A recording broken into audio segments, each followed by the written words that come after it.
ये कहानी आपको बहुत अच्छी लगेगी, खुद भी सुने औरों को सुनाए। रोहन ने घर पर अकेले ही खाना खाया और फिर अपने नौकर को जाने के लिए बोलकर वह एक मेज पर चिट्ठियां लिखने बैठ गया। हर साल का अंत वह ऐसे ही करता था। वह पत्र लिखता था और सपने देखता था। वह एक तरह से अपने लिए उन चीजों का पुनरावलोकन करता था जो पिछले नए साल के रोज से अब तक हुई थी, जो अब बीत चुकी थी और खत्म हो चुकी थी। जैसे जैसे उसके दोस्तों के चेहरे उसकी आंखों के आगे आते जाते थे, वह उन्हें कुछ पंक्तियां लिखता था। 1 जनवरी की हार्दिक गुड मॉर्निंग कहता था। इस बार भी वह लिखने बैठ गया। उसने एक दराज खोली, उसमें से एक औरत की फोटो निकाली, कुछ देर तक उसे एकटक देखता रहा और फिर उसे चूम लिया। उसे एक कागज के पास रखकर उसने लिखना शुरू किया, मेरी प्यारी शालू, अब तक तुम्हें मेरी भेजी वह छोटी सी निशानी मिल गई होगी। आज शाम मैंने अपने आप को बंद कर रखा है ताकि मैं तुम्हें यहाँ बता सकूं। यहाँ आकर कलम रुक गई। रोहन उठ गया और कमरे में इधर से उधर टहलने लगा। पिछले 6 महीने से उसकी एक प्रियतमा थी। वह दूसरों जैसी प्रियतमा नहीं थी। वह कोई थिएटर की दुनिया की या बच्चलन मंडली की कोई औरत भी नहीं थी जिसके साथ यूं ही चलताओ संबंध बन जाते हैं। वह तो एक ऐसी औरत थी जिसे उसने प्यार किया था और जिसे वह जीता था। अब वह नौजवान नहीं रह गया था, सिर्फ अब वह जवान ही था। वह जिंदगी को गंभीरता से, सकारात्मक और व्यावहारिक भाव से लेता था। उसी के अनुसार वह अपनी प्रणय भावनाओं का लेखा जोखा रखता था, जैसे वह खत्म हो जाने वाले या शुरू होने वाले नए दोस्तों और संबंधों का लेखा जोखा रखता था। अपने जीवन में आए व्यक्तियों और हालात का लेखा जोखा रखता था कि क्या खोया, क्या पाया। प्यार का उसका पहला जोश कुछ हल्का हो गया था, इसलिए उसने किसी बनिए की तरह सटीक गुना भाग करते हुए अपने आप से ये पूछा कि उस औरत के संबंध में उसके दिल की क्या हालत थी, और उसने यह अनुमान लगाने की भी कोशिश की कि भविष्य में क्या होगा। उसे अपने दिल में बहुत ज्यादा और गहरा स्नेह मिला, जिसमें कोमलता थी, कृतज्ञता थी और थी हजार बारीकियां जो लंबे और सशक्त लगावों को जन्म देती हैं। तभी घंटी बजी और वह चौंक गया। वह थोड़ा हिचकिचाया, क्या उसे दरवाजा खोल देना चाहिए, लेकिन उसने सोचा कि यह उसका कर्तव्य है कि वह ऐसे किसी भी अजनबी के लिए नए साल की इस रात को अपना दरवाजा खोल दे, चाहे वह कोई भी हो। इसलिए उसने एक मोमबत्ती ली, आगे वाले कमरे से होता हुआ गया, सिटकनी हटाई, चाबी घुमाई, दरवाजा खोला और देखा कि सामने दीवार से टिकी उसकी प्रियतमा खड़ी थी। वह मुर्दे सी पीली पड़ रही थी। उसने भटकते हुए कहा, क्या हुआ तुम्हें? उसने जवाब दिया, अकेले हो? हाँ। नौकर तो नहीं है? नहीं। बाहर तो नहीं जा रहे हो? नहीं। वह इस तरह से घुसी जैसे घर से परिचित हो। बैठक में पहुंचते ही वह सोफे में धंस गई और हाथों से मुंह ढांपकर बुरी तरह से रोने लगी। वह उसके कदमों पर घुटनों के बल बैठ गया। उसने उसके हाथ पकड़कर उन्हें उसके चेहरे से हटाया ताकि उन्हें देख सके। वह बोला, शालू शालू, क्या हुआ तुम्हें? मेहरबानी करके मुझे बताओ कि तुम्हें हुआ क्या है। उसने सुबकते हुए धीमे से कहा, अब मैं इस तरह और नहीं रह सकती। उसकी कुछ समझ में नहीं आया। इस तरह से तुम्हारा मतलब क्या है? हाँ, अब मैं इस तरह और नहीं रह सकती। बहुत सह चुकी मैं। आज दोपहर बाद उन्होंने मुझे मारा। किसने? तुम्हारे पति ने? हाँ, मेरे पति ने। अच्छा। वह चकित रह गया। उसने कभी शक भी नहीं किया था कि उसका पति वशी भी हो सकता है। वह व्यवहारिक था, अच्छे तबके का था, क्लब जाता था, घोड़ों का प्रेमी था, थिएटर का शौकीन था और तलवारबाजी में दक्ष था। हर जगह लोग उसे जानते थे, उसकी बातें करते थे, उसकी तारीफ करते थे। बहुत शिष्ट था वह, लेकिन बुद्धि के मामले में बहुत साधारण है। उसमें तालीम और अच्छी तहजीब की कमी है, जो तमाम सभ्य लोगों की तरह सोचने के लिए जरूरी है। वह अपनी पत्नी के प्रति समर्पित दिखाई देता था, जैसा कि दौलतमंद और सभ्य लोगों के मामले में किसी आदमी को करना चाहिए। वह अपनी पत्नी की इच्छाओं, उसकी सेहत, उसके कपड़ों की काफी चिंता करता था। इसके अलावा उसने उसे पूरी तरह से आजाद छोड़ रखा था। शालू को, क्योंकि शालू का दोस्त रोहन बन चुका था, इसलिए उसे स्नेहपूर्वक उसका हाथ पकड़ने का अधिकार था। और फिर जब रोहन कुछ समय तक दोस्त रहने के बाद प्रेमी बन गया तो महिला के पति के साथ उसके संबंध और भी सौहार्दपूर्ण हो गए। रोहन ने कभी सपने में भी नहीं सोचा था कि इस घर में तूफान उठेगा। इस अप्रत्याशित जानकारी के उजागर होने पर वह डर गया। उसने पूछा, ये हुआ कैसे? तब उसने एक लंबी कहानी सुनाई, अपनी जिंदगी की पूरी कहानी, अपनी शादी के दिन से अब तक का पूरा किस्सा सुनाया। एक बहुत ही मामूली सी बात पर हुई थी बहस, फिर बढ़कर अजनबीपन में तब्दील हो गई थी, जो दो विपरीत किस्म के किरदारों के बीच हर दिन बढ़ता जाता है। फिर शुरू हुए झगड़े और बिल्कुल अलगाव, जो दिखावटी नहीं वास्तविक थे। उसके बाद उसके पति ने अपना उग्र, शक्की और हिंसक रूप दिखाया। अब वह ईर्ष्यालु हो गया था, रोहन को लेकर ईर्ष्यालु हो गया था। आज भी तमाशा खड़ा होने के बाद उसने उसे मारा था। उसने फैसला करते हुए आगे कहा, मैं वापस वहां नहीं जाऊंगी। तुम मेरे साथ जो चाहो करो। रोहन उसके सामने बैठ गया। उनके घुटने आपस में छू रहे थे। रोहन ने उसके हाथ अपने हाथों में ले लिए। उसने कहा, मेरी जान, एक लाइलाज मूर्खता करने जा रही हो।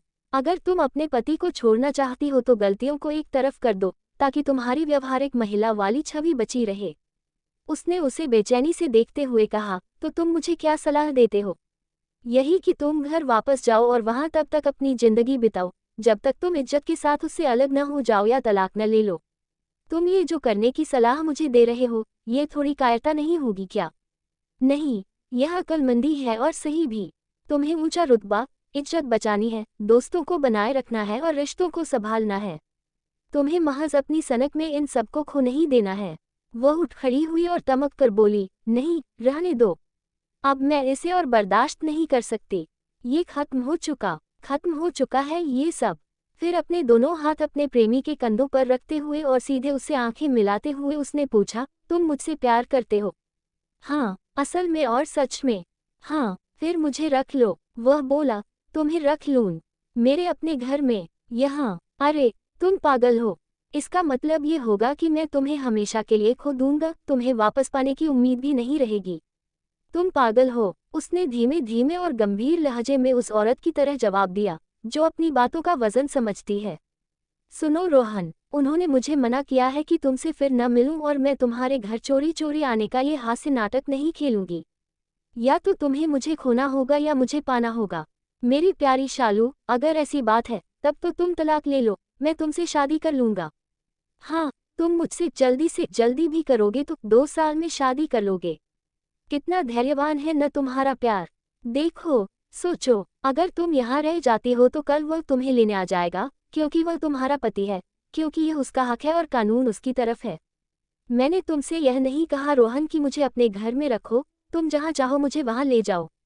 मैं तो सोचती थी कि तुम मुझे इतना प्यार करते हो कि तुम यही करोगे, लेकिन मैं गलत थी। अलविदा। वह घूमी और इतनी तेजी से दरवाजे की तरफ गई कि वह जब तक उसे पकड़ पाता, वह कमरे से बाहर जा चुकी थी। सुनो, शालू, वह अपने आप को छुड़ाने लगी। वह अब उसकी बात सुनना ही नहीं चाहती थी। उसकी आंखों में आंसू थे और होठों पर बस यही शब्द थे, मुझे अकेला छोड़ दो, मुझे अकेला छोड़ दो, मुझे अकेला छोड़ दो। उसने उसे जबरन बैठा दिया और एक बार फिर उसके कदमों में घुटनों के बल गिरते हुए उसने उसके सामने कई तर्क रखे, कई सलाहें रखी, ताकि वह जो करना चाहती थी, उसकी मूर्खता और उसके भयंकर जोखिम को समझ सके। वह उसे समझाने के लिए जो कुछ भी कहना जरूरी समझता था, उसमें उसने कोई कटौती नहीं की। उसके दिल में उसके लिए जो प्यार था, उसकी वजह से वह बाध्य था कि वह उसे मनाए। वह क्योंकि चुप और उदासीन बनी हुई थी तो उसने उससे विनती की, चिरौरी कि वह उसकी बात सुने, उस पर भरोसा करे और उसकी सलाह माने। जब वह अपनी बात कह चुका तो उसने बस यह जवाब दिया, अब मुझे जाने दोगो। अपने हाथ हटाओ तो मैं उठूं। इधर देखो, शालू, मुझे जाने दोगे? शालू, क्या तुम्हारा इरादा अटल है? जाने दो मुझे। मुझे बस इतना बता दो कि क्या यह इरादा, तुम्हारा यह मूर्खता भरा इरादा, जिस पर बाद में तुम्हें अफसोस होगा, क्या यह अटल है? हाँ, मुझे जाने दो। तो फिर रुक जाओ। तुम अच्छी तरह जानती हो कि यहाँ तुम बिल्कुल घर जैसी हो। हम कल सुबह चल देंगे। वह उसकी अवहेलना करती हुई उठ खड़ी हुई और सख्त लहजे में बोली, बलिदान नहीं चाहिए, मुझे समर्पण चाहिए। रुक जाओ, मैंने वह किया जो मुझे करना चाहिए था, मैंने वह कहा जो मुझे कहना चाहिए था। अब मेरी तुम्हारी तरफ से कोई जिम्मेदारी नहीं है। मेरा ज़मीर शांत है। अब बताओ तुम मुझसे क्या चाहती हो, मैं वही करूँगा। वह अपनी जगह पर फिर से बैठ गई, देर तक उसे देखती रही, फिर उसने बड़े शांत स्वर में कहा, फिर खुलकर बताओ। यह क्या बात हुई? तुम मुझसे क्या खुलकर बताने की इच्छा रखती हो? सब कुछ, वह सब कुछ, जो तुमने यह इरादा करने से पहले सोचा होगा, तब मैं देखूंगा कि मुझे क्या करना चाहिए। लेकिन मैंने तो कुछ भी नहीं सोचा। मैं तुम्हें आगाह करना चाहता हूँ कि तुम मूर्खता का काम करने जा रही हो। तुम अड़ी हुई हो, तो मैं मूर्खता के इस काम में साझेदारी करना चाहता हूँ और इस पर जोर भी दे रहा हूँ। इतनी जल्दी अपनी राय बदलना स्वाभाविक नहीं होता। सुनो, मेरी जान, यह सवाल बलिदान या समर्पण का नहीं है। जिस दिन मुझे यह एहसास हुआ कि मैं तुमसे प्यार करता हूँ तो मैंने अपने आप से ये कहा था, जो हर एक प्रेमी को ऐसे मामले में कहना चाहिए कि जो आदमी किसी औरत से प्यार करता है, जो उसे जीतने की कोशिश करता है, जो उसे पाता है और जो उसे लेता है। तो जहाँ तक उसका सरोकार है और जहाँ तक उस औरत का सरोकार है, वह एक पवित्र गठबंधन का अनुबंध करता है। ध्यान रहे, ये तुम्हारी जैसी औरत से निपटने का सवाल है, किसी जज्बाती और दब्बू स्वभाव की औरत से निपटने का नहीं। शादी की बड़ी सामाजिक अहमियत होती है, बड़ी कानूनी अहमियत होती है, लेकिन जिन हालात में यह आमतौर पर होती है, उसे देखते हुए मेरी नज़र में इसकी बहुत ही कम नैतिक अहमियत है। इसलिए जब ऐसी कोई औरत, जो इस कानूनी बंधन से तो अपने पति से बंधी होती है, लेकिन उससे कोई लगाव नहीं रखती क्योंकि वह उससे प्यार नहीं कर सकती। जब ऐसी औरत जिसका दिल कोई बंधन नहीं मानता, जबकि वह औरत किसी ऐसे आदमी से मिलती है जिसकी वह परवाह करती है और अपने आप को उसे सौंप देती है। जब कोई ऐसा आदमी जिसका कोई और बंधन नहीं होता, जब वह उस औरत को इस तरह से लेता है, तो मैं कहता हूँ कि मेयर के सामने हाँ कहने के मुकाबले वे इस आपसी और स्वतंत्र समझौते से एक दूसरे के लिए अधिक वचनबद्ध होते हैं। मैं कहता हूँ कि अगर वे दोनों इज्जतदार लोग हैं तो उनका मेल अधिक अंतरंग, अधिक वास्तविक, अधिक पुष्ट होगा ही, अपेक्षाकृत तब कि जब उसे तमाम पवित्र संस्कारों से पवित्र किया गया हो। ये औरत सब कुछ जोखिम में डाल देती है। ये ठीक इसीलिए होता है क्योंकि वह ही जानती है, क्योंकि वह सब कुछ दे देती है, अपना दिल, अपना शरीर, अपनी आत्मा, अपनी इज्जत, अपनी जिंदगी, क्योंकि उसने सारे दुखों, सारे खतरों, सारी आफतों को पहले से देख लिया होता है, क्योंकि वह एक हिम्मत वाला काम करने का, एक बहादुरी का काम करने का दुस्साहस करती है, क्योंकि वह हर एक चीज का सामना करने को तैयार और कृत संकल्प रहती है, सामना करने को अपने पति का, जो उसकी जान ले सकता है, और सामना करने को उस समाज का, जो उसे बाहर कर सकता है।